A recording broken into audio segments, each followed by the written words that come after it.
Okay, so this is the first slide. So everyone can see now, right? Yeah. Okay, that's great.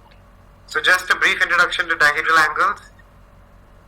Dihedral angle is always defined with respect to 4 atoms. So an example would be the O2, C1, Cl1, Cl3 dihedral angle, which would be the angle between O2, which is this atom right here, C1, Cl1 and Cl3. So how do you actually make sense of this?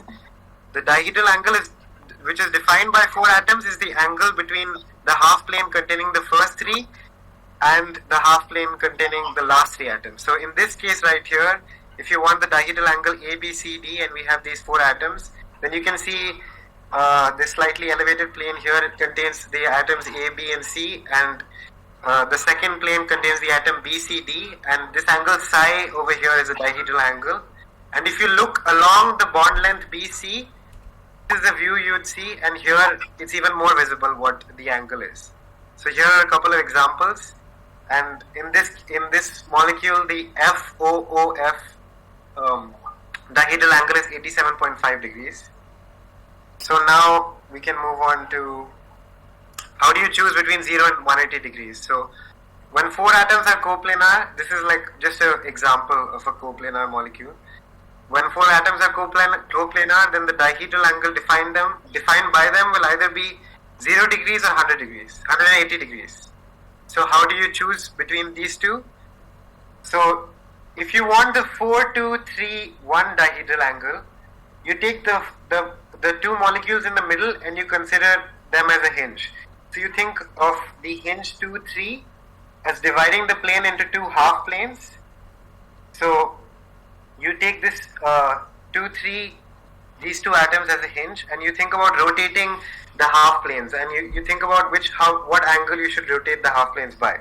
So I have a image here. So here 2, 3 is taken as the hinge, and then you have the left half plane in orange, and you have the right half plane which is in blue.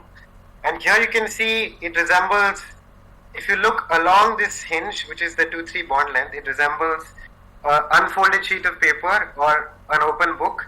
And here you can clearly see that the dihedral angle is 180 degrees. So now let's take the example of my molecule, which is vinyl chloride. So when constructing the Z matrix, you can fix the first 3 molecules without specifying a dihedral angle, because then it just places them in a plane in space. But as soon as you go to the 4th molecule, you need to specify a dihedral angle. And in the Z matrix which I have chosen, all of them are given with respect to the atom chlorine. So let's say we have to fix the position of H1, which from the data in the CRC handbook is HA. You would first specify what is connected to, and then you would specify the bond length. Then you would need an angle reference. So you already have 3 atoms, and then you need to specify a 4th atom for the dihedral reference. And these 4 atoms which you specified, including the one which is HA, that's the value of the dihedral which you have to put. So now we want to look at the HACCCL dihedral angle, which would be the dihedral angle between these 4 atoms. And we know that this is a planar molecule, so the dihedral angles will either be 0 or 180 degrees. So I have an image here as well. And I think the right part of it is cut off slightly, but that shouldn't be too much of a problem. So here you have the same molecule, and you just do the same thing. So now we want the HACCCL dihedral angle. So you consider the CC bond length as a hinge, and you see how much you would have to rotate these half planes by. So on this orange half plane is the plane containing the atoms C, C and Cl, and the blue half plane is the one containing the atoms H, A, C and C, which is this one right here and these 2 atoms. And you can clearly see this again resembles an unfolded sheet of paper or an open book. So this dihedral angle is 180 degrees, which if you go to the Z matrix above, that's what we put. D1, the value of D1 is 180 degrees. And similarly, if you look at the HBCCCL dihedral angle, so again you would take CC as the hinge, which is this dark blue thick line which we've shown here. And then if you look at the half plane containing CC and HB, and you look at the half plane containing CC and CL, you can see they're part of the same two half planes which we discussed earlier. So you would have again a 180 dihedral angle.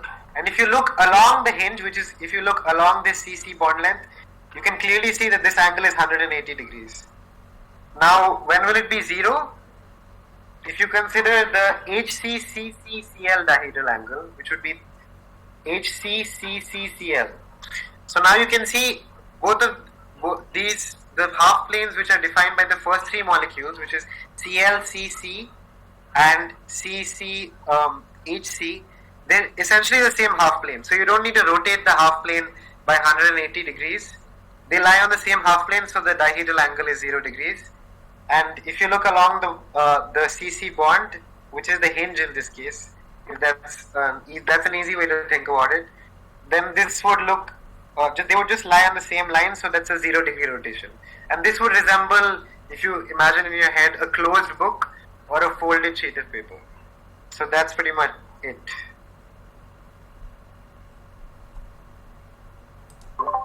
Excellent. Yeah, thanks very much for that. Those diagrams were very helpful. I like the color coding of the two different pages, the orange and the blue. That makes it very clear why the angle is 180 degrees versus 0 degrees, basically like folding a book. And I think the key there is that we're treating these as half planes rather than planes. If they were planes, then there's no angle between them, it's just 0. But because we're treating them as half planes, you can see that one half plane is on one side and one half plane is on the other side, and there's a 180 degree angle between them. Yes, exactly. I think what's most confusing is that they're coplanar, so you don't know what to decide if you just take the definition as the angle between two planes. Yeah. If you just take the definition of a dihedral as the angle between the two planes, then the angle could be 0.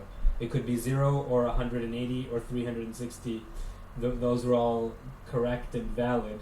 But when you consider just half planes, then I think then it becomes clear that there's actually a 180 degree difference. Yeah, exactly. Yeah, and I think if you used negative 180, you would get the same energy if you tried in PySCF. Yeah, you will. Yeah, you've tried that? I tried that for the previous molecule I was assigned, Yeah. but it wasn't there in Harding's data. I think it was chloroethane. Yes, yeah. So that did give the same values. But you found that using positive 180 or negative 180 gave you the same answer. Yes. You couldn't compare it to Harding, but you could compare it to your own. Yeah, it just gave the same answer when doing the calculation twice. Yeah. And sorry, everyone, I noticed that I was unmuted for the first 10 minutes of that presentation, or first few minutes of that presentation. I hope that there was not too much of an echo.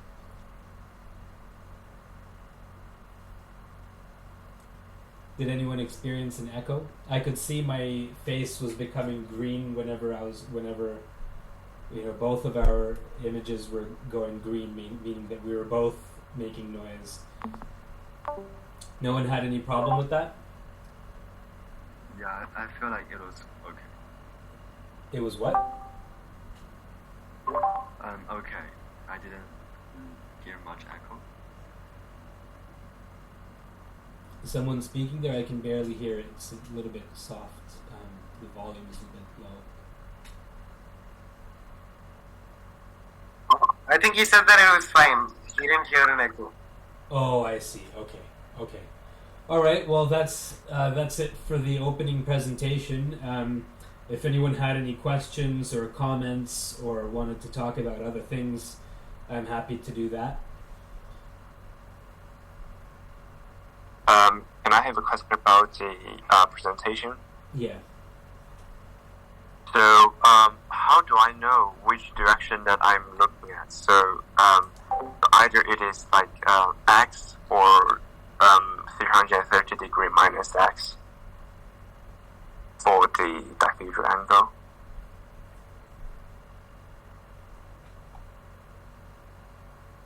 Do you mean 360? Like how do I know the angle is the clockwise or the anti-clockwise? Because if I look in the different direction, it will change from x to, like, for example, x to 360 degree minus x.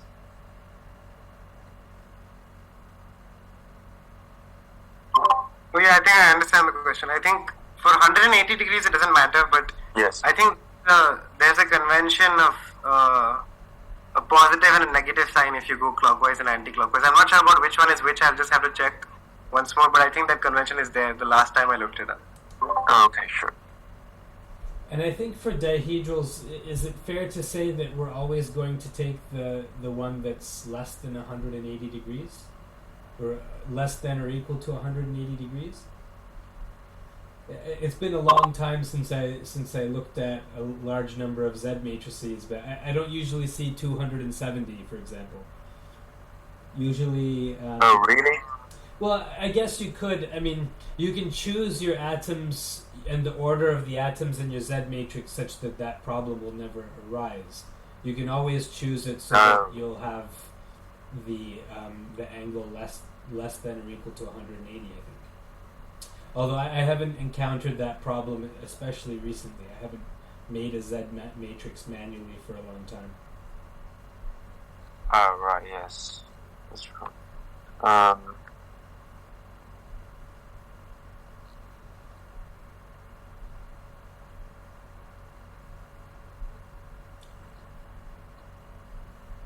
Hello, can you hear me?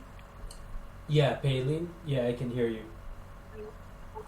Can I add something onto this presentation just because I also explored about this bits this week? Okay, yeah. So my approach is like more like a vector approach. So based on like you form planes, right? And if you already have a hinge and the other two molecules you want to like point out from the hinge, then you can form two normal vectors that is normal to the two planes, the two half planes. And if two half planes are like open book, two normal vectors are going to point to different directions. So basically, the normal vectors of these two planes will form an 180 degree. And if it's a closed book, it will point to the same direction. And it will be at 0 degree between these two normal vectors. And since both of these normal vectors are perpendicular to their planes, the angle between these two vectors are basically the angle between the two planes. So basically that's how I get a dihedral angle. And I'm not sure whether it's mentioned in some textbook or anything, but yeah, that's how I try to approach it